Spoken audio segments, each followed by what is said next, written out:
Hello. Oh, I just realised the lights aren't on. I'll switch the lights on. Got to have the light. Sat here in the darkness. Anyone there? 1, 2, 1, 2. Yes, you can hear me. That's good. See if I can turn that up a bit. I'll put some headphones on. Hello, everyone. It's Gareth here. I am officially sort of on holiday, but I thought I would just take a little moment to talk about the programme that's coming up tonight. It's on at 9 o'clock on BBC Two. It's the final episode of... Hello, everyone. Right, there's a couple of people joined us. That's nice. Nice to see you. So final episode is on tonight, and tonight it is those that are shielding loved ones or staying at home and have stayed at home through the whole of lockdown. Hi everyone, hello. I'm wearing my Canadian t-shirt there. Keen observers will see that is the tower. I can't remember the name of it. The big tower that's by the aquarium in Toronto. Can't wait to hear Just Another Storm. No, neither can I. I thought I'm sorry I missed you on Monday morning because I've been homeschooling the kids. And so wasn't able to come out and do Music Mondays, which had been my plan. So I did want to just talk briefly about Pippa's song from last week, because I've had an absolutely amazing reaction to that. And I've got Pippa. Here it is. Hopefully you can hear that.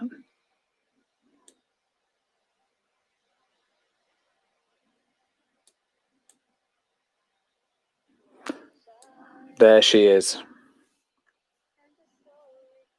The CN Tower.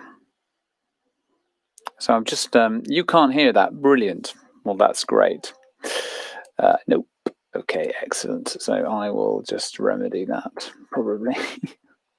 The hallmark of a Gareth Malone broadcast is that there is no sound. That's the way that goes. How does one even do that? Actually, don't even know. Don't even know. Oh, yes, I do. Try this. I think I fixed it. There we are. Try this. We could imagine the sound.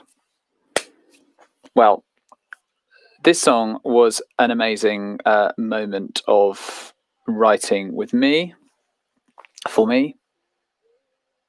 Oh, great. Still not working. Well, I'm glad I spent that $30 on that excellent piece of technology.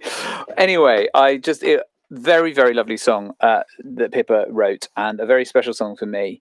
And the composition of it was extremely organic and delightful. There was a photo. One thing that they didn't have time to squeeze into the program. There was I don't know if you remember that first shot of Pippa.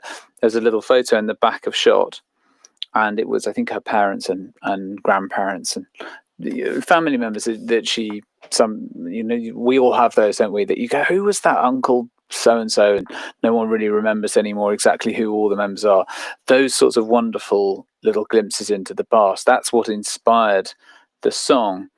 And also, I know that my own grandfather, when he was older, had a lot of photos around him, and as a lot of people do. I mean, I've got them all over my house.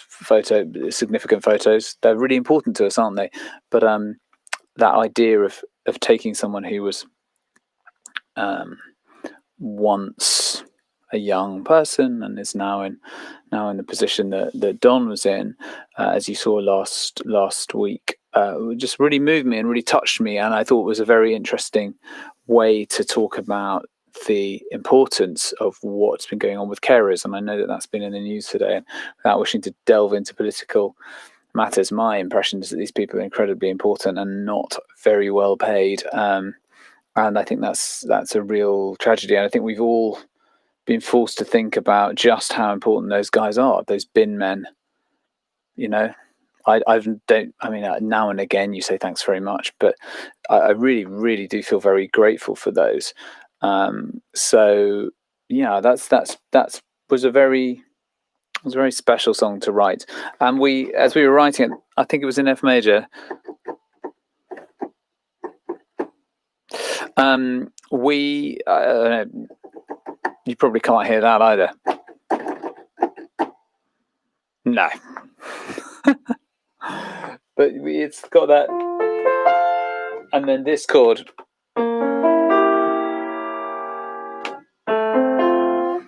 had a rather sort of nostalgic, yearning quality to it. That little diminished chord. Back to the F major. Just my little nod to something, a little, I don't know, little flavour of the past. That's why I chose that. My fingers fell onto that. The real piano is fine. It's great. As regular viewers will know that I'm having an ongoing debate with my computer. So anyway, let's see if there are any questions before I disappear. I don't think I'm going to be here for very long tonight. Caring is always undervalued. Yeah. Lots of people got in touch with me, but also I've heard from Pippa that many people, including I think the Dementia Society or the Alzheimer's Society, contacted them to the couple who you saw last week to say how much it had meant to them and how fantastic it was to see them celebrated in that way. I thought she just did an amazing job, and it's very interesting to see somebody who, like Pippa, who can just inhabit the song. I thought she said something very interesting just after. She said, "I was present," and I thought that was very telling because she looked present and she sounded present. She sounded like she was weighing the words up as she was singing them. That's not always easy to do. You can get very caught up in the moment, and I really liked that about that performance, that it had a real sense of her thinking about what she was singing. And that takes immense control when you're faced with an obviously very emotive scene right in front of you. How many people's voices are on Just Another Storm? Quite a lot. There are a lot of people. I was cramming in lots. You'll hear it tonight. I don't want to give too much away, but tonight, if you weren't online with us during that week, I got the Great British Home Chorus to sing on the final song of the episode that goes out tonight. So many of you will see yourselves, and not as many as will see yourself on the video that's to come after, which is the Great British Home Chorus CD EP, but certainly a good number. But it's the program. You're there in support of these characters and people that you're going to get to know tonight. Ray Kwan, who wrote the song, Liam, and Marin and Maureen and Katie and Nathan. You're there to sort of support them, and there's a fantastic moment where you come in. But that's all I'm going to say. Your keyboard sounds like my daughter-in-law trying to get on with her work from home. Oh, I see. Yes, when you tappity tap, and you can just hear that. I'm with you. It's great to see ordinary people composing music. I think it's an untapped skill in education, says Angela. Yes, I'd agree with that. I mean, I've done lots of projects where I've thrown people in at the deep end. I said, right, we're going to perform tomorrow. And, sorry, that's the phone. And throwing people in the deep end, and they have written songs and then performed them. And I think most people are able to. I think most people have not just one song, but many songs in them. That was a news flash to say that the president of Brazil is now positive with coronavirus. Oh gosh, what extraordinary times. It's interesting. When we started out on this journey, however many, 14, 15 weeks ago, and as I was sort of preparing it was hard to imagine coming this far, months down the line, and would we be out? Would we still be in lockdown? And instead, we're in this sort of strange limbo, aren't we? But one thing is really clear is that music is still very much shut down. And I think a lot of musicians are very worried about this situation and because quite angry. I mean, I know that there was a package announced yesterday for buildings, for sort of institutions, but that doesn't help. My friend Gabby, the cellist, who's a freelancer. Where that's the problem. There is nowhere for us to go, and even if somebody wants to employ us, it's very hard to do that. So I fought very hard on the series to get live to get players on, and although you don't see them, they're there in the background, because that was one of the things that was really important to me. And the same on the EP, that you will hear real musicians who are also in lockdown. Can you do a short program showing our video? Oh, I see what you mean. Show all the raw videos. I mean, we could be here a long time. I think you will, if you submitted for the song tonight, then I think you're probably in it, but you may not see yourself, because the feeling that we want to give tonight is of those people, as I said earlier, those people that we've got to know through the episode. You want to see them forefront, surrounded by people, rather than just a mass of people. So you won't necessarily see yourself, and you won't be able to hear yourself individually, because there's a huge number of people. Spent most of a weekend doing that. Our choir and orchestra can't plan to come back yet. Risk assessments show that quite clearly. I mean, this is it. It's a measure of how serious this is that Port and Down are currently working on looking at how much the droplets spread from singers, because it's a huge pastime in this country. It's something we all get engaged in, so many of us, and I think we all miss it, don't we? Yes, many of you will be saying we only did audio. Yeah, that's right. I think we got a few people to do audio, to do video as well, but it doesn't mean you're not in it if you weren't contacted to do that. We sent photos as well as audio. Yes, you did. On a scale of 1 to 10, how excited are you for tonight's show? 8 or 9? I'm sort of nervous, really. I suppose it's nervous excitement. Let's say a 8.5. But I think it's going to be a good one. There's I think Another Storm is really fantastic, and Liam's song, you're going to really love that, I hope. It's very moving. I am not going to play You Are My Sunshine. I was just on Radio 3, so you can hear a clip on there. If you go on to In Tune, I was like the first guest on Radio 3. Just listen again. It's going out live at the moment. And it'll be out. I mean, it was supposed to be this week, but it's 10 days' time. It'll be out in 10 days' time. Lots of pubs have already shut, says Ross Frampton. I mean, this business about the pubs, like literally, I don't know. I don't get it. I don't know if it's economics or what it is. Ali Lou is saying, did you see our Zoom tributes to Caden yesterday? For those of you who don't know what that's about, very sadly, a member of the choir, Lynn, and her lost her son, who was also involved in the rehearsals, Caden, last week, and they are asking about a tribute. I'm afraid I didn't see that, no, but I'm glad to hear it went well. That's really good.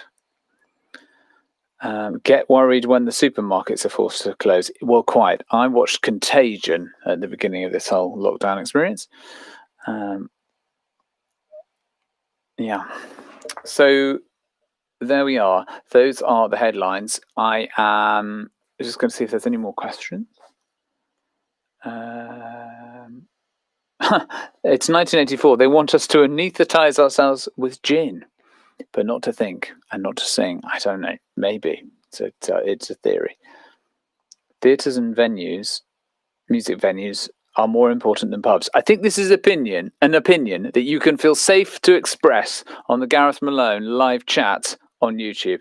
I don't think you're going to find many detractors here who say that pubs are more. I like a pub, but I really think that live music is more important. And I know that lots of people are thinking very hard about how we can get going. Are we meeting on Thursday? Yes, there is a rehearsal on Thursday. shall I go and gather gin? Everyone's mentioning gin. Is it gin and is it? My grandfather always used to say the sun is over the yardarm, but he used to say that for about 4 in the afternoon, and I'm not sure that that was scientifically correct. But it is looking a bit gloomy out there, maybe a little bit rainy.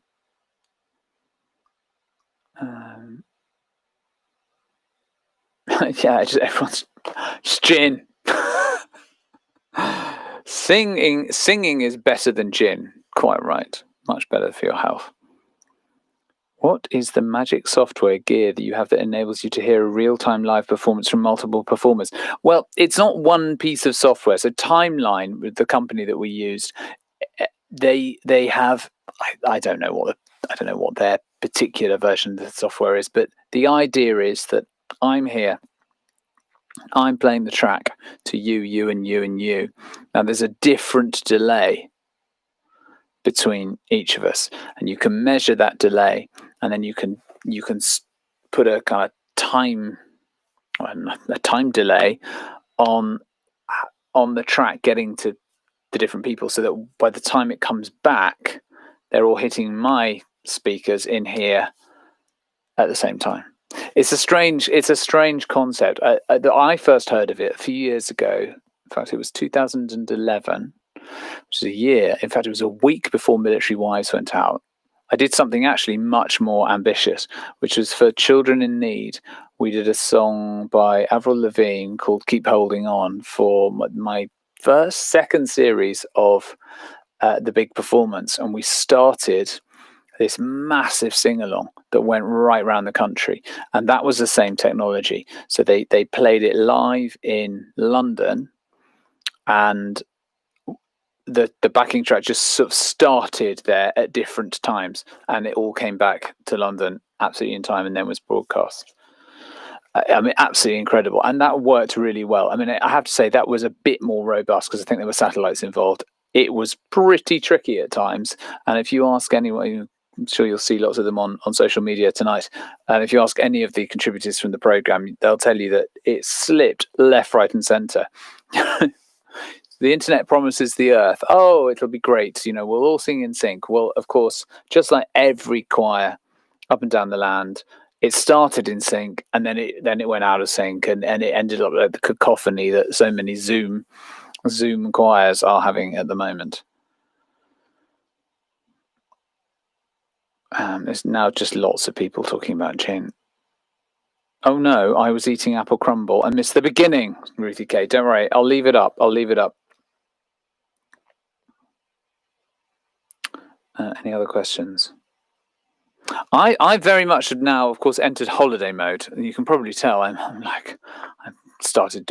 been doing some decorating. The tomatoes are doing well, as are the beetroots. I've not mentioned the beetroots. The beetroots are about this tall now, and there's about 15 of them. So they're doing very well. Yeah, I know. Nadine is also talking about gin. Have loved your rehearsal. It's been a family gathering around the TV. That's great. It's funny when I look at the viewing, the number of people watching on YouTube.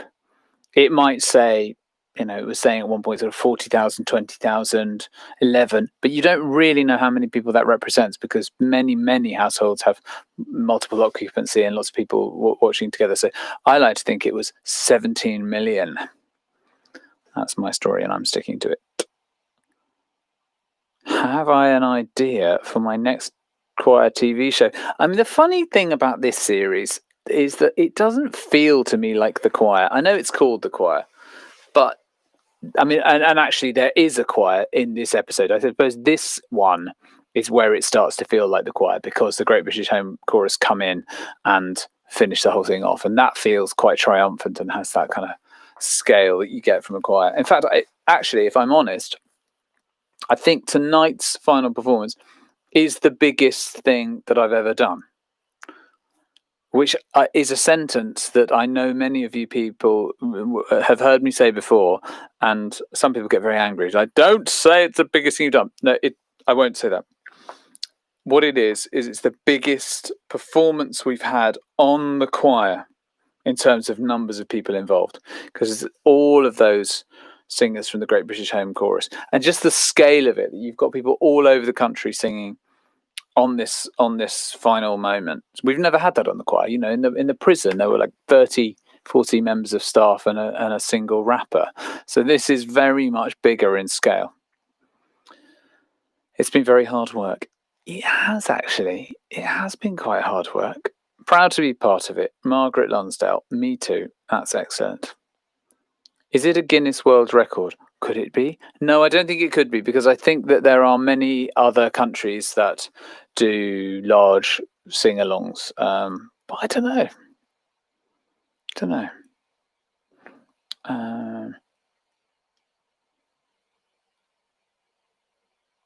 How lovely is it that the Great British Home Chorus are on tonight, says Sarah Turner. Yes, very lovely.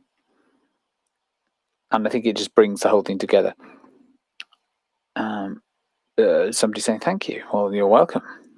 Next project for me, I'm going to have a few weeks off with the family, and I think we just all need a bit of a break. We've all been working really hard, kids included, and it's time. My wife's a teacher, so she's been working hard, and it's time to rest for a bit and think about what I want to do next. I'm not really sure. I mean, all my plans have got. I was supposed to be in Germany and France and Italy, and that moved back to September, but it doesn't look like I'm going to be there in September either. So I don't know what's going to happen.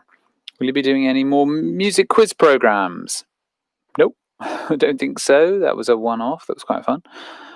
How did you survive your wife being out? Absolutely fine. Honestly, ridiculous. Of course I was fine. Very, very competent. Teaching at the moment is a major challenge. Yes, it is. I definitely, I know a lot of people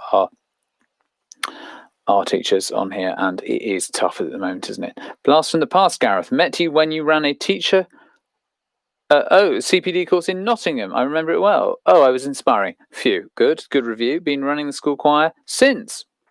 Excellent. Lots of people. Somebody's wearing the t-shirt. Brills. That's great. I definitely feel for the teachers. Have you watched Hamilton yet? Yes. If you haven't seen Hamilton, you can watch it. I don't know can you still watch it? I don't know. I thought it was maybe just this weekend. The Disney Channel, Disney Plus, which we succumbed to this weekend. Really good. Love Hamilton. Massive fan. Life-changing. It's brilliant. Any other questions? Approximately how many people are in the Great British Home Chorus? I find it actually impossible to answer that question, because some people have got in contact and said, I did the first 6 weeks and then I went back to work, or and I would very much consider them to be a member. But then there are the people who are still coming to, tuning in to every single one, and obviously the numbers have gone down because people can't maintain it over such a long period of time, and it was useful in those early weeks when people needed to focus. So I don't know. I mean, it's tens and tens of thousands, and it's certainly thousands who actually then contributed to the CD and have gone into the CD, which was a labour of love, let me tell you. Been a lot of criticism over Hamilton. Okay. Will there be a CD of the beautiful songs from the series of the choir? I get asked this a lot, and I think making a CD is such an undertaking, and with the BBC sort of rules on music and CDs and promotion and all of that, it's tricky. So you have to really want to do it. And I did it for the Military Wives, obviously, and Invictus, but I feel like we've got the Great British Home Chorus, so having another CD hanging around would be very odd. But I would like to find a moment to do more with those songs, and I definitely think that when the Great British Home Chorus get together, those are the songs we should all be singing. So I'm going to try and make that happen, and ideally with the people that sang them on the show. Been with you since day one, says Julie Peck. Thank you very much. Oh, nice. Just lots of, I think those are waves, or Lucy Clark is waving or hand clapping. I think they're hand claps. Just lots of that. Will it say on the on the Great British CD, how many people are singing in each track? It won't, April Haxby. This is a really good question. We take the view, and I think this is backed up by lots of people, that it's better not to know exactly who is used where and when and what and how many and all of those questions.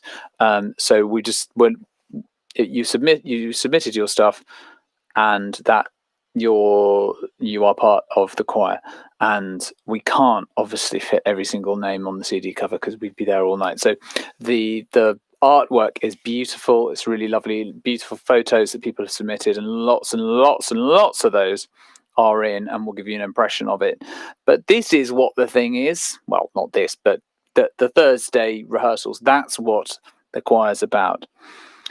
Oh, Tom Mason, why is episode 3 the final episode? Because we only made 3, Tom, and that was hard enough. Ooh, it certainly was. What was I talking about? Oh.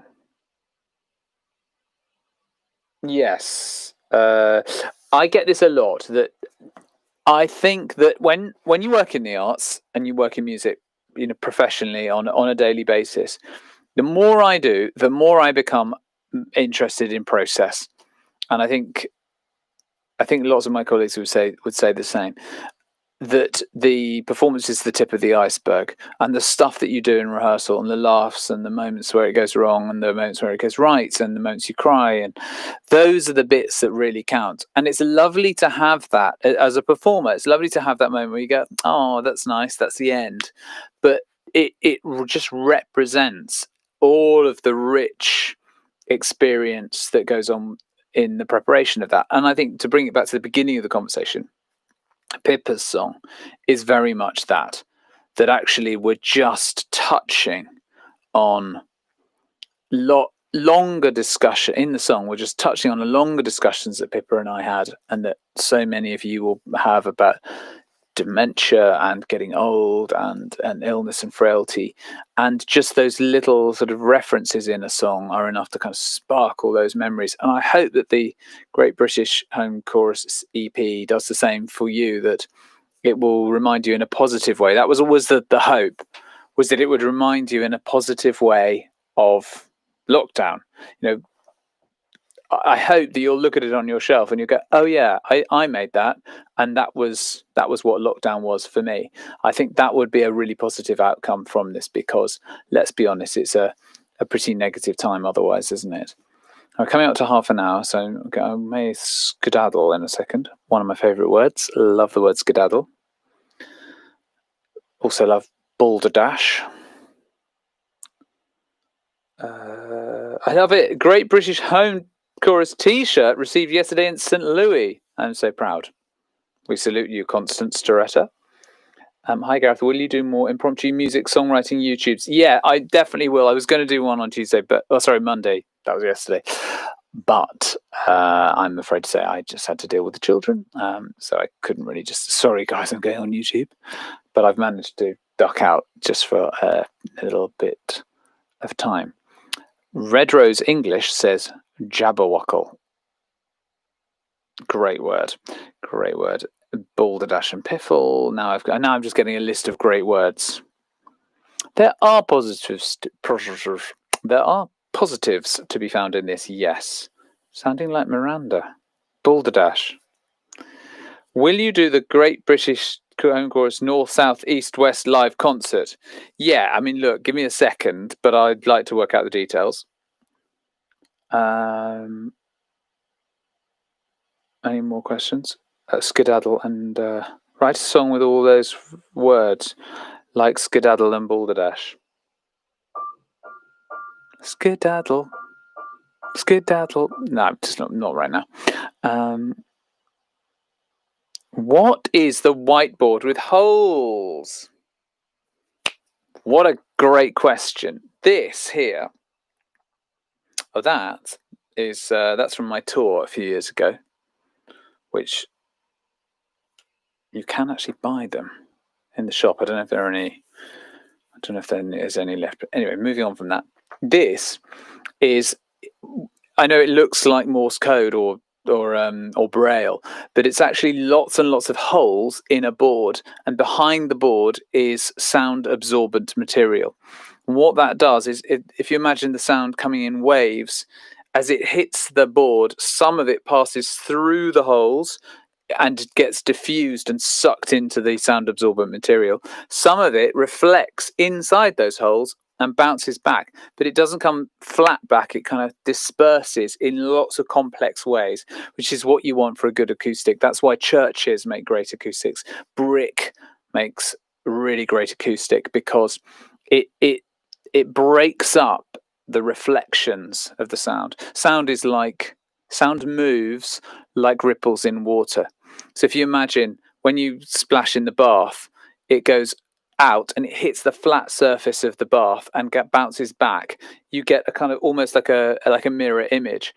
But in a pond, it might hit the bank, or it might hit a crinkly bit of rock, and the wave suddenly, the little current gets all obscured and messed up. Well, that's what you want in sound, because you don't want just a kind of dead slap back, is what we'd call it, which is why I've got all of this stuff, and you can't actually see the stuff on the ceiling as well. Actually, there you can. So this here, that is sound absorbent material as well, and doesn't reflect, and it's right above my head. So essentially, I'm sort of surrounded by non-reflective material. And the doors, are you interested in this? I've suddenly got very passionate, haven't I? The doors, very cleverly, are angled away.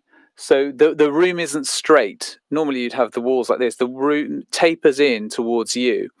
And that means that any sound bouncing off there goes in the wrong direction, bounces off the glass and into that big Morse code business at the back, and doesn't come slapping back onto my ear. And the reason for that is because you get doubling, and then the doubling, you get noise cancelling, you get all sorts of problems. You can't hear, lack of clarity, you can't see what's going on in the stereo field, blah, blah, blah, yawn.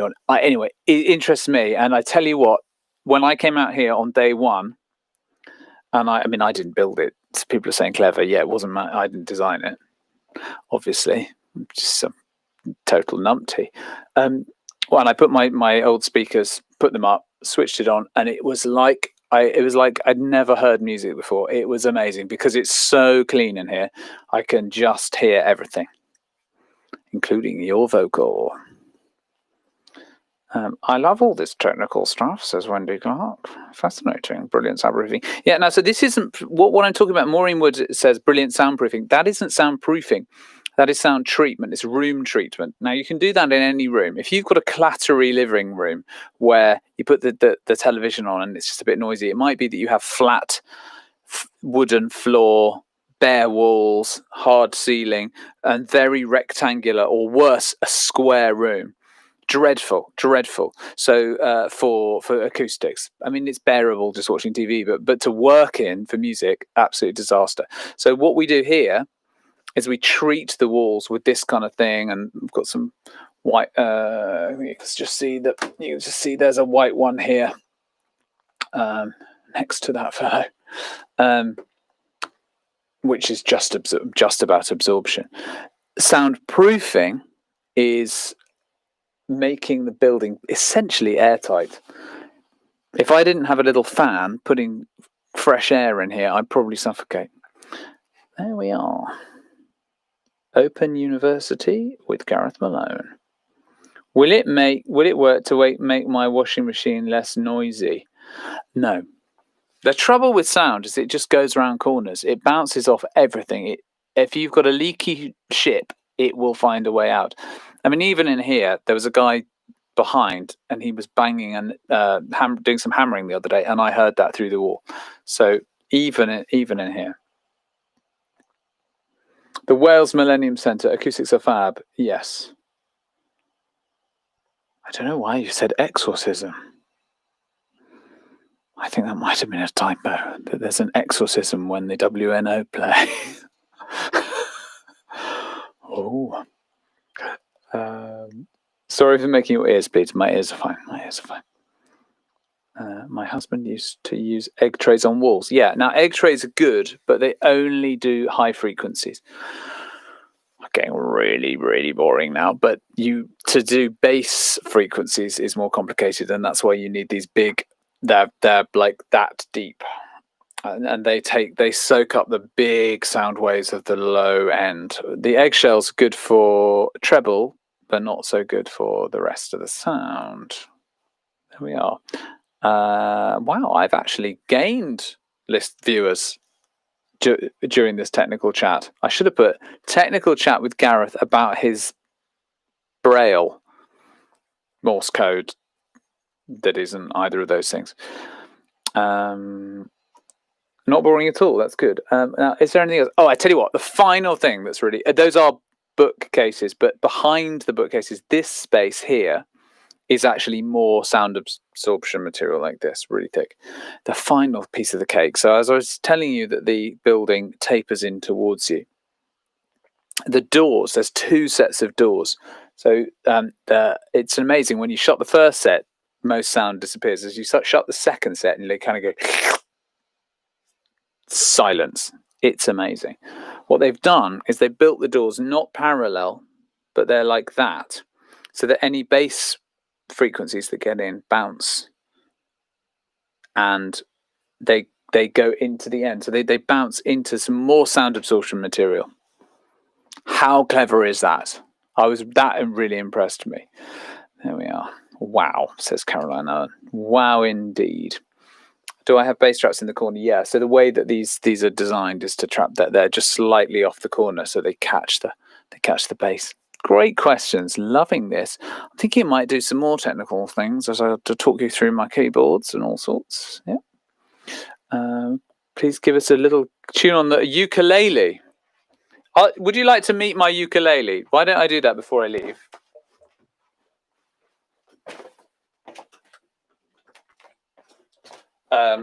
Now here it is. This is my ukulele. So this was an impulse purchase, and I bought this in Bournemouth. So there's a little plug here for the Southern Ukulele Store. The guys there sold me this. They did a classic maneuver on me. They showed me a couple of really nice ukuleles, and they said, but we do have this one. And I played it, and I thought that is genuinely beautiful. It's made by a man called Pete Howlett. He's a lovely man who lives up in Snowdonia, up in the north of Wales. And what he's done is he's carved. It's made from Hawaiian koa wood, Koa. And if you can see there, can you see that? That is apparently that's the view out of his studio, the peaks of Snowdonia. Isn't that gorgeous? And when I saw that, I was like, I kind of have to have it. Once I'd seen it. The other thing, now this is right. Are you up for just a bit of nerd wood chat, right? Koa wood is a beautiful tone wood from Hawaii, and you can get wood of varying qualities. This one is really good. It's a really lovely ukulele. I mean, really, to be honest, I'm not good enough to own such a beautiful thing. But what you, can you see there? Now, what you're seeing there that look like, they look like sort of stretch marks, don't they? Or I don't know, cellulite or something. But what you're seeing there, you can see yourselves. Hello. What you're seeing there is compression marks. So the weight of the tree above presses down and makes this part of the wood more dense. I love that detail. That kind of thing. Yeah. As soon as the sales guy at the Southern Ukulele Store, as soon as he said that, I was like. And I did actually do an A/B test between the one that wasn't from compressed wood, and it was a totally different thing. So I actually haven't played the ukulele for a little while, but it's just about in tune.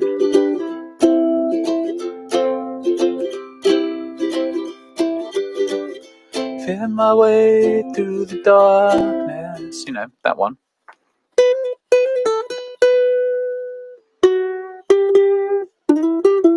What I like about it, it's got very warm.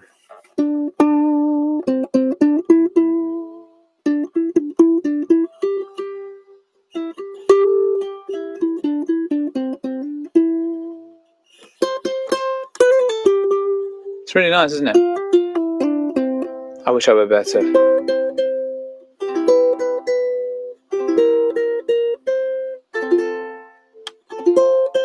And you could do that all.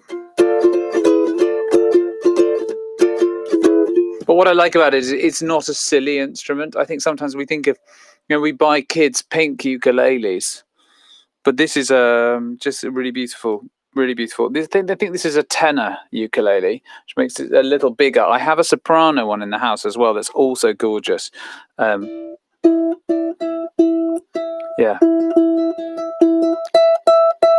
It's just great. I find myself using it all the time when I'm especially when I'm doing recording, just like little kind of, maybe just put a little lick from that. So there it is. I'm not going to pay you any copyright material, but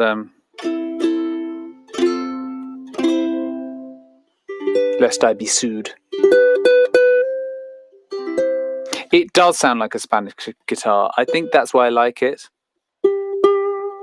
I thought about getting a Spanish guitar.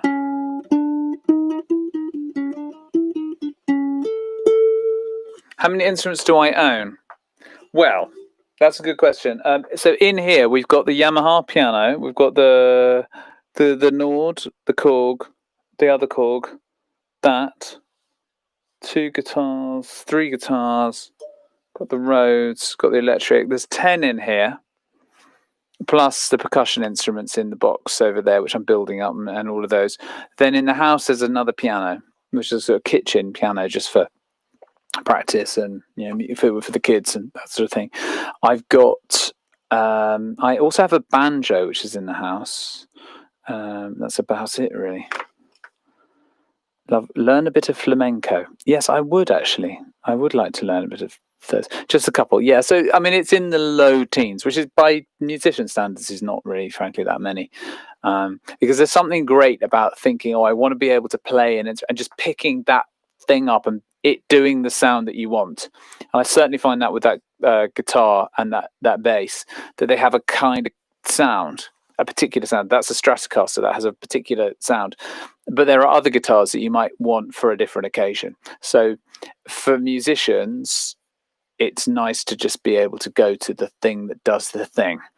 This Rhodes, for example, which I think I've introduced you to the Rhodes before, but if you can't hear it at the moment, it's not plugged in. But this is it's a really interesting instrument. This the Rhodes EP, is a 1970s instrument, and it has. Or how can I demonstrate it? It has kind of like it's called a Tyne, I think, and it's like a bit of metal that when you hit the hammer, that vibrates, and it just kind of does that. And it then has a kind of guitar pickup on top of it, like a little electromagnet, and then that little vibration makes tiny amounts of electricity because there's a magnet and it's moving. Back to physics. Do you remember this from physics? That then goes into whatever my amplifier over here, and then that gets turned up and cranked up, and that is the sound that we used on Pippa's song. Back to Pippa, finishing as we started. Pippa's song. I wanted to have the Rhodes because it's a real instrument. So it's one of those real instruments like the ukulele, and like that.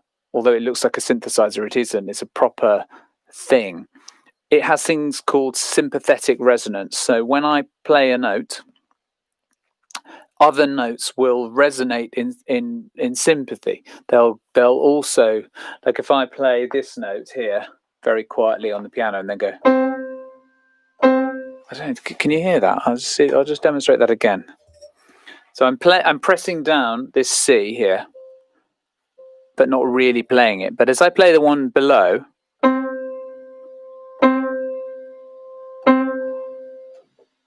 if I don't play it, sounds like this. And I'd say, and there's other ones. If I put one here, I don't know if you can hear that. Yes, you can. That's great. Well, that's called harmonics. So in every that is a whole different session, but they're real sounds that you only get with wood and string and proper instruments. You don't get that level of, I want to say humanity, but it's not humanity. It's life. It's real air moving real sound, and was real sound moving real air. There's something just so wholesome about it. So for somebody like Pippa to have that, and then I brought the piano into it, and I think there's a little bit of percussion as well. It's just organic. It's organic material, and I think that's really important. Whereas tonight, Ray Kwan's is much more kind of the digital era. So you'll hear in Another Storm, you'll hear some synthesizers. Having said that, I brought on a fantastic young drummer called Matty Brown, who played for Stormzy at Glastonbury. I think I was talking about this on Music Mondays last week. Incredible drummer. And so I brought him on to bring proper drums. So there, and also cellist James Douglas, and a violinist as well. And they do the same thing. You know, it's hair on strings. I love all that. I'm a real sucker for that kind of thing. So there we are. I think this has been really educational. Oh, good. You make it sound easy. Yeah, well, I mean, no, it's not. Like monks, they are natural sounds. Yes, I mean, I think that's one of the reasons I like human voices. I think that's what you're getting at. You know, that one of the reasons I think that the choirs and singing in that tradition emerged is because of the acoustics, and that when you sing in an acoustic, you get the building itself resonating. And that's part of the sound. It's indivisible from the sound. You know, you ask a singer to go and sing church music in your dining room, it's not going to have the same feel. It will sound very flat. It will sound very cold, and it won't be a pleasant experience for the singer. It's the life of the space, the interaction between the air and the building, and the reflections of the sounds. Everything we've been talking about earlier on. Those are what make each space unique, and that's why lockdown is so particularly hard, because I and many of my friends were making music in the wrong place. And you can put some artificial reverb on, but nothing does it like, you know, if you ever been to see the London Symphony Orchestra in the Barbican and being hit with that sound, that's what we're all craving. So one day soon, my friends, we will do that again. Right. I'm going to skedaddle. Hope you lock the shed. Do I?